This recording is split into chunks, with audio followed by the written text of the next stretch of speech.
Good morning all of you. Shri Shyam education group Chandwa ji की online class में आपका स्वागत है। आज हम बीएससी थर्ड ईयर की बॉटनी सब्जेक्ट के बारे में अध्ययन करेंगे, जिसमें 3 पेपर होते हैं। तीनों पेपर में पहला पेपर होता है हमारा एनाटॉमी, जिसमें एंजियोस्पर्म की एनाटॉमी मॉर्फोलॉजी के बारे में पढ़ते हैं हम। उसके बाद में दूसरा होता है इकोलॉजी, एंड तीसरा पेपर होता है एंजियोस्पर्म, टैक्सोनॉमी,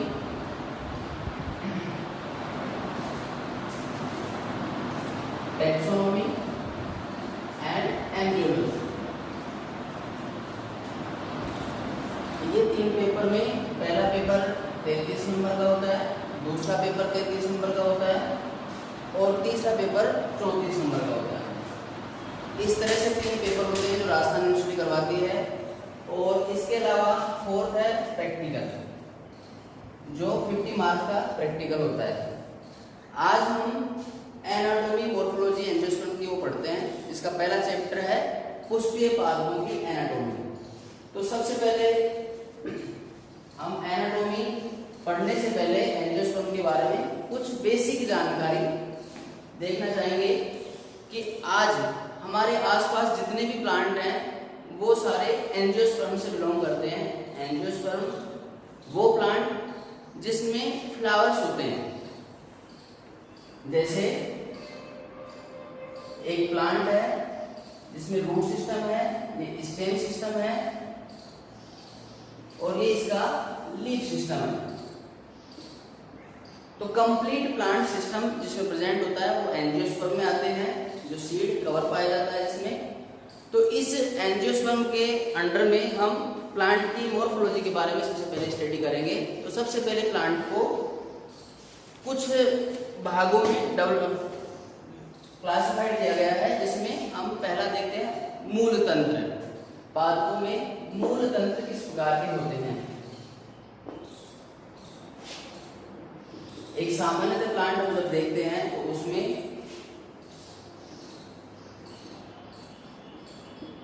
ये जो पार्ट होता है ये मूल तंत्र होता है। जमीन के अंदर जो पार्ट पाया जाता है प्लांट का वो मूल तंत्र कहलाता है। और मूल तंत्र 2 प्रकार का होता है, मूसला मूल तंत्र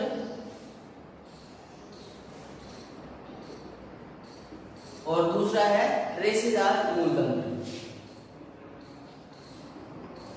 रेशेदार मूल तंत्र। तो मूसला मूल तंत्र से नाम से भी पता चल रहा है, मूसला मूल तंत्र वो मूल तंत्र होता है जिसमें प्लांट के तने से एक मुख्य मूल जमीन में अंदर जाती है, बाकी अन्य रूट उसके साइड में ग्रोथ करती हैं। तो मूसला मूल तंत्र एक सिंगल मूल तंत्र है जो कि प्लांट को स्टेबल रखता है और इसके जो अपस्थानिक जड़ें पाई जाती हैं वो इसके सेकेंडरी ग्रोथ के अंडर में आती हैं। तो मूसला मूल तंत्र एवं रेशेदार मूल तंत्र। मूसला मूल तंत्र का इस मूल को, मूसला मूल में जो ये मूल है उसको प्राथमिक मूल कहा जाता है। इसके बाद जो अपस्थानिक जड़ें पाई जाती हैं इनको द्वितीयक मूल कहा जाता है। यदि इस द्वितीयक मूल से भी कोई रूट हेयर डेवलप होते हैं तो इनको हम तृतीयक मूल कहते हैं। तृतीयक मूल कहते हैं। तो इस तरह से मूसला मूल तंत्र में मुख्य मूल को हम प्राथमिक मूल कहते हैं। प्राथमिक मूल से जो मूल दूसरी डेवलप होती है उसको हम द्वितीयक मूल कहते हैं। द्वितीयक मूल से भी यदि तीसरी मूल डेवलप हो जाए तो हम उसको तृतीयक मूल कहते हैं। ऐसा एंजियोस्पर्म के मूसला मूल तंत्र वाले पादपों में पाया जाता है। दूसरा मूल तंत्र होता है इसमें रेशेदार मूल तंत्र। रेशेदार मूल तंत्र जैसे कि हम वीट देखते हैं, गेहूं का पौधा देखते हैं, मक्के का पौधा देखते हैं, बाजरे का पौधा देखते हैं। तो उसमें क्या होता है कि प्लांट है, ये अर्थ सरफेस है, अर्थ सरफेस के नीचे इसमें मूल होती हैं, तो वो इस तरह से रेशेदार मूल होती हैं। इसमें प्राथमिक मूल जब विकसित होती है तो उसके बाद कुछ समय बाद ये अपाशित हो जाती है एवं द्वितीयक मूल इसके मूल मुख्य जो तना होता है उसी से विकसित होती है, इसलिए ये रेशे की तरह लगती है। इसमें कोई प्राथमिक द्वितीयक नहीं होती, सारी कॉमन मूल बन जाती है और रेशेदार मूल कहलाती है। अब मूल का काम इस प्लांट में क्या होता है, तो सबसे पहला मुख्य काम मूल का लवण एवं पानी का अवशोषण होता है। तो पौधे जितने भी हैं मूल से पानी का अवशोषण करते हैं और मिनरल्स का एब्जॉर्प्शन करते हैं, जो हम आगे इसकी फिजियोलॉजी में पढ़ेंगे। इसके बाद दूसरा है इसका शूट सिस्टम। ये मूल सिस्टम हो गया, इसके बाद इसका शूट सिस्टम। शूट सिस्टम को हम देखें तो किसी पादप के शूट सिस्टम में हम देखते हैं तो सबसे पहला पार्ट होता है इसका स्टेम। उसके मूल तंत्र से ऊपर का पार्ट जो होता है वो स्टेम या तना कहते हैं जिसे। इसके बाद इसमें लीफ होती है। लीफ के बाद इसमें फ्लावर होते हैं। फ्लावर के बाद में इसी में फ्रूट्स का डेवलपमेंट होता है।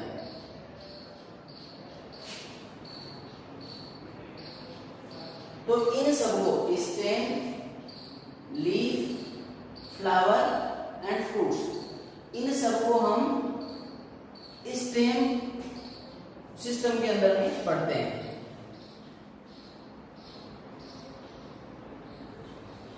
तो स्टेम सिस्टम हम बात करते हैं तो इसमें स्टेम आ गया, दूसरा इसमें लीफ हो गई, थर्ड इसमें फ्लावर हो गया और फोर्थ इसमें फ्रूट्स हो गया। ये सारे हमारे स्टेम सिस्टम में आते हैं। और जबकि मूल तंत्र में हमारी मूल आते हैं, जिसमें प्राथमिक मूल हो गई। यदि हम मूल तंत्र की बात करते हैं, मूल तंत्र, तो इसके अंदर में प्राथमिक मूल तंत्र, द्वितीयक मूल तंत्र एंड तृतीयक मूल तंत्र। अब हम एक एक के बारे में पढ़ते हैं। इसमें सबसे पहले है तना।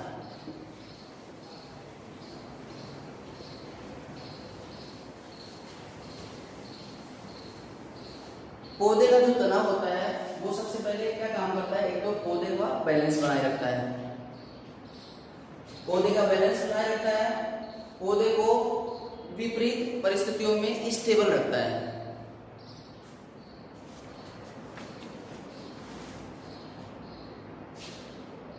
इसके अंदर यदि हम इसकी स्ट्रक्चर के बारे में देखते हैं, पौधे के तने के स्ट्रक्चर के बारे में देखते हैं, तो सबसे बाहर की तरफ इसकी बाह्य त्वचा होती है। इसके बीच में इसका कॉर्टेक्स होता है। फिर यहाँ पर इसकी एंडोडर्मिस होती है। एंडोडर्मिस में इसके वेस्कुलर बंडल्स होते हैं। इसके अंदर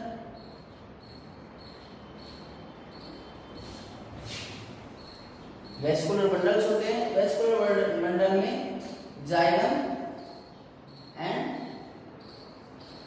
फ्लोएम होते हैं और बीच में पित्त होता है। एक तने की अनुप्रस्थ काट में देखते हैं तो उसमें बाहर की तरफ जो छाल टाइप का दिखता है उसको बाह्य त्वचा कहते हैं। फिर अंदर त्वचा होती है, फिर कॉर्टेक्स होता है, एंडोडर्मिस होती है, वेस्कुलर बंडल होता है, जाइलम फ्लोएम और पित्त होता है बीच में। तो vascular bundle xylem and phloem होता है। जाइलम अंदर की तरफ पाया जाता है, जैसे हम इसमें देखें तो जाइलम ये अंदर की तरफ पाया जाता है और फ्लोएम ये बाहर की तरफ पाया जाता है। इन दोनों के बीच में यदि हम दो वेस्कुलर बंडल देखें, दोनों के बीच में जो जगह होती है उसको हम पित्त कहते हैं। तो जाइलम से पौधा जल का अवशोषण करता है और ऊपर तक पहुंचाता है। फ्लोएम से जो फोटोसिंथेसिस के थ्रू फूड का निर्माण होता है, भोजन बनता है, उस भोजन को पत्तियों से और जड़ों तक पहुंचाने का काम फ्लोएम का होता है। तो इस तरह से स्टेम में ये पार्ट होते हैं जो कि इम्पोर्टेंट है, ये बेसिक इसके जानकारी है। इसके बाद में हम पत्ती के बारे में देखते हैं, लीफ।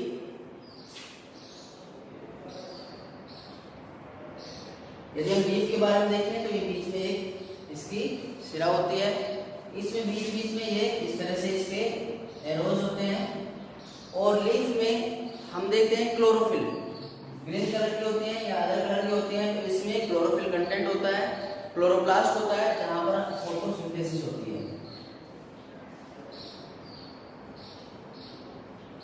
फोटोसिंथेसिस होती है तो पादप लीफ के द्वारा फोटोसिंथेसिस करते हैं, लेकिन जो प्लांट फोटोसिंथेसिस लीफ द्वारा नहीं करते तो क्लोरोफिल उनके या तो तने में पाया जाता है, कुछ रूट्स में पाया जाता है, ऐसी जगह पर क्लोरोफिल पाया जाता है जहां पर फोटोसिंथेसिस होती है। लेकिन मुख्य जो पार्ट फोटोसिंथेसिस का होता है वो लीफ होती है, जहां पर प्लांट फोटोसिंथेसिस करते हैं और जिसमें क्लोरोप्लास्ट पाया जाता है। इसके बाद में हम फ्लावर की बात करते हैं, पुष्प। एंजियोस्पर्म में फूल के बारे में हम देखते हैं तो इसमें दो पार्ट होते हैं।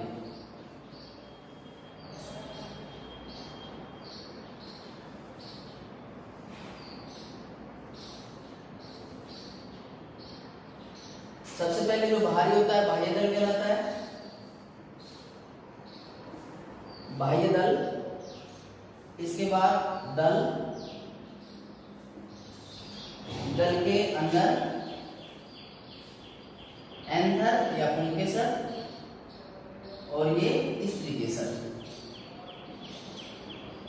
स्त्रीकेसर, पुंकेसर। तो इस कंप्लीट स्ट्रक्चर को हम पुष्प कहते हैं। ये इसका पुष्प आसन, पुष्प आसन के ऊपर ओवरी, ओवरी से ये स्टिग्मा,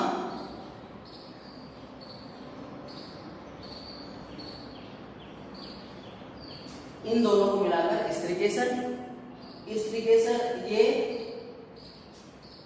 मादा जन्नांग, पुंकेसर पुरुष जन्नांग, दल और बाह्य दल, ये दोनों वेजिटेटिव पार्ट होते हैं प्लांट के, कायिक प्रवर्धन होते हैं। इन दोनों को हम कहते हैं वेजिटेटिव पार्ट।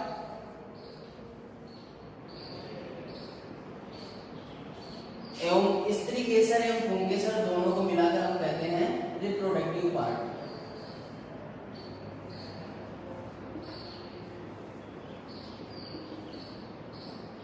तो पौधे में, इसमें पुष्प में वेजिटेटिव पार्ट और रिप्रोडक्टिव पार्ट दोनों एक जगह होते हैं, इसलिए इसको कंप्लीट पुष्प कहते हैं।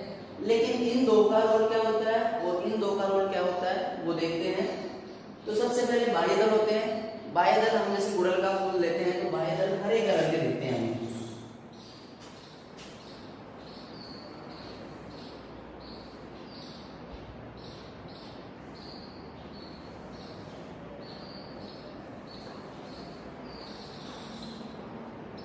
इस तरह से हम एक फ्लावर देखते हैं, गुड़हल का फ्लावर है जिसमें बाह्य दल यहाँ पुष्प आसन के पास में इस तरह से एक रिंग टाइप का स्ट्रक्चर बनाते हैं जो कि हरे रंग के होते हैं। बाह्य दल हरे कलर के होते हैं। इसके बाद दल जो ये हैं ये रेड के होते हैं और आजकल हाइब्रिड वैरायटी में पिंक और अदर वैरायटी अदर कलर भी आने लगे हैं, इसके बाह्य दल होते हैं।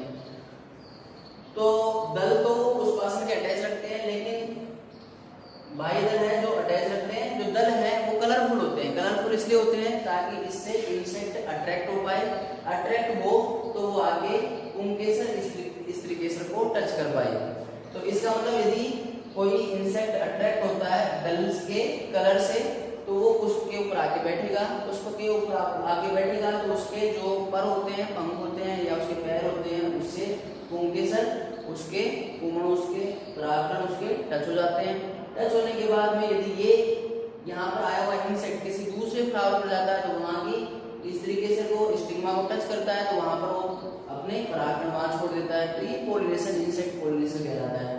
तो इसका मतलब कि यहाँ पर ये जो पार्ट है वेजिटेटिव पार्ट जो फ्लावर में प्रेजेंट है वो इंसेक्ट को अट्रैक्ट करने का काम करता है ताकि इसमें फर्टिलाइजेशन हो, पोलिनेशन हो, पोलिनेशन के बाद में इसमें रिप्रोडक्शन हो, ताकि सीड या फ्रूट्स का डेवलपमेंट हो।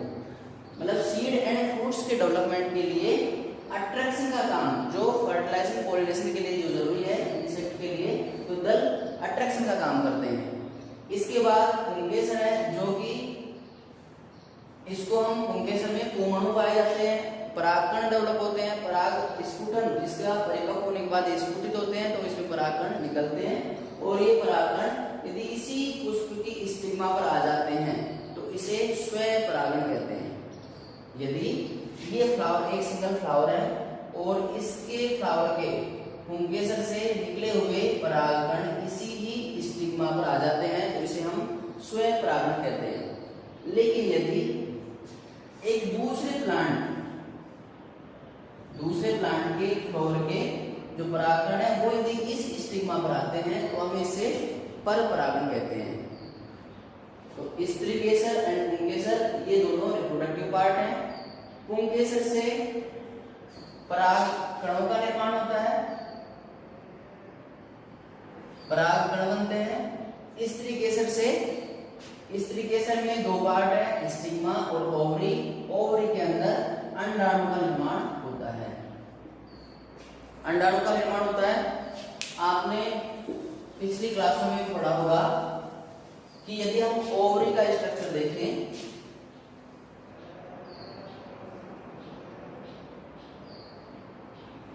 तो ये 7 सेल एंड 8 न्यूक्लियस स्ट्रक्चर कहलाता है। 7 सेल एवं 8 न्यूक्लियस स्ट्रक्चर कहलाता है, जिसमें हम यदि परागकण के बारे में देखें तो परागकण स्टिग्मा पर आके गिरता है, यहाँ से पराग नलिका का निर्माण होता है। पराग नलिका से यहाँ पर पोलन ग्रेन या हम उसको परागकण कहेंगे तो वो आगे से फर्टिलाइज करते हैं। तो पहला फर्टिलाइजेशन यहाँ पर एक अंडाणु होता है, इससे होता है, ये प्रथम निषेचन कहलाता है। इससे सीड का निर्माण होता है, सीड डेवलपमेंट होता है। इसके अंदर दूसरा परागकण होता है, वो आके और इस सेल में पाए जाने वाले 2 न्यूक्लियस हैं, इसलिए ये पहले से 2n है और ये n है। तो यहाँ पर आकर इससे सेकंड वाला इससे परागण फर्टिलाइजेशन करता है, तो इससे हम द्वितीयक निषेचन कहते हैं। द्वितीयक निषेचन एवं प्रथम निषेचन डबल फर्टिलाइजेशन आ जाता है, जो एंजियोस्पर्म का मेन कैरेक्टर है। डबल फर्टिलाइजेशन में एक पोलन ग्रेन जब जर्मिनेट करता है स्टिग्मा के ऊपर तो पोलन ट्यूब बनाता है। पोलन ट्यूब्स के अंदर 2 मेल गैमेट्स होते हैं, जो एक मेल गैमेट्स एग से फर्टिलाइज करके फर्स्ट फर्टिलाइजेशन करता है, दूसरा गैमेट्स न्यूक्लियस बॉडी से फर्टिलाइज करके सेकंड फर्टिलाइजेशन करता है। इससे जो आउटर सीड के भ्रूण कोश, सीड के चारों तरफ जो पाया जाता है गुद्दा टाइप का पदार्थ जिसको भ्रूण कोश कहते हैं, उसका निर्माण होता है। जैसे हम आम देखें, आम के अंदर बीच में उसकी गुठली होती है, तो गुठली तो एक सीड है। यदि हम इसको जेनेटिकली देखें तो यहाँ पर ये एन कंडीशन इस अंडाणु में थी। ये एन कंडीशन क्या है, मतलब आधे गुणसूत्र, आधे क्रोमोसोम इस प्लांट की, इस जो फ्लावर थी इसकी स्त्रीकेसर में जो ओवरी प्रेजेंट थी, ओवरी के अंदर ये सेल पाई गई थी जो एक एग था। एग अर्धसूत्री वाले के फलस्वरूप बनता है, तो इसमें आधे क्रोमोसोम होते हैं, इसलिए इसको एन कहते हैं। और आधे क्रोमोसोम इस गैमेट से आते हैं, मेल गैमेट से आते हैं, तो एन ये आके जुड़ते हैं, तो इसलिए सीड टोटल हो जाता है 2n। यदि हम मटर के बारे में देखें तो उसमें 7 क्रोमोसोम पाए जाते हैं, पेयर बोले तो हम 14 क्रोमोसोम होंगे। 2n बोले हम तो 7 क्रोमोसोम पेयर होते हैं, टोटल क्रोमोसोम बोले तो हम उसमें 14 क्रोमोसोम पाए जाते हैं। ठीक है, तो n यहाँ पर हम 7 माने 7 + 7 = 14, तब जाके एक मटर का पौधा तैयार होता है। लेकिन यदि मटर में ऐसा आउट जो भ्रूणकोश है, यदि हम उसके बारे में देखें तो उसमें क्या होता है कि जो मेल गैमेट्स है उसका n, यदि हम भ्रूणकोश की बात करते हैं तो भ्रूणकोश में 2n ये पहले से है। इस सेल के अंदर 2 न्यूक्लियस प्रेजेंट है। 2 न्यूक्लियस का प्रेजेंट होने का मतलब है कि यहाँ n और n 2n तो ऑलरेडी है, एक मेल गैमेट से यहाँ आके फ्यूज होता है प्लस n, तो इसका मतलब भ्रूणकोश की जो जेनेटिकल कंडीशन होती है वो 3n होती है, मतलब 3 गुणित इसमें क्रोमोसोम पाए जाते हैं। इसलिए ये पौष्टिक होता है। पौष्टिक होता है तो मतलब भ्रूण को पोषण देने का काम करता है। भ्रूण निर्माण होता है फर्स्ट फर्टिलाइजेशन से, जो सीड है उसके अंदर एक भ्रूण पाया जाता है, तो भ्रूण निर्माण होता है फर्स्ट फर्टिलाइजेशन से, और भ्रूण को पोषण देने के लिए जो भोजन बनता है तो वो डबल फर्टिलाइजेशन द्वितीयक विसेचन से बना हुआ भ्रूण कोष करता है, उसमें 3n क्रोमोसोम पाए जाते हैं। इसके बाद में हम बात करते हैं फ्रूट्स की। तो यहां पर जो फर्स्ट फर्टिलाइजेशन हुआ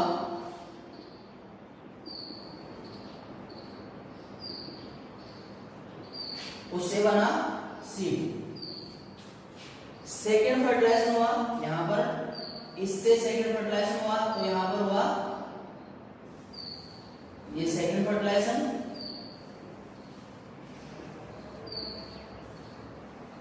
और इससे बना भ्रूणकोश,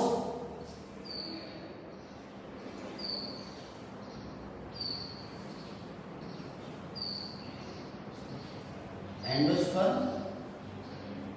भ्रूणकोश।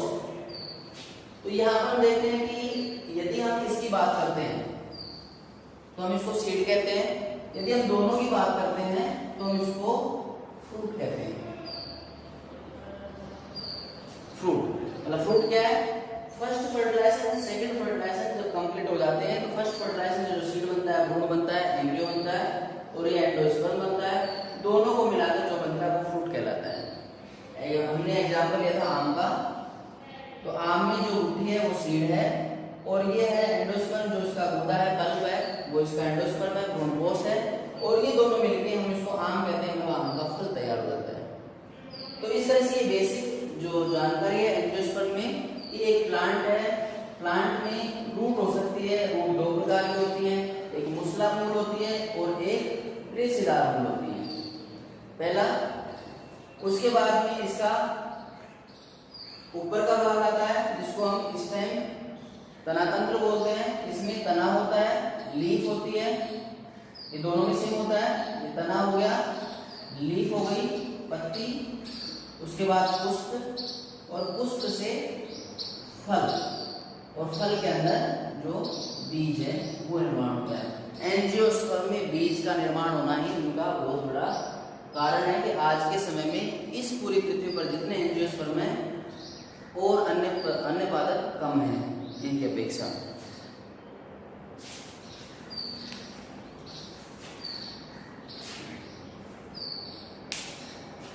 तो अब हम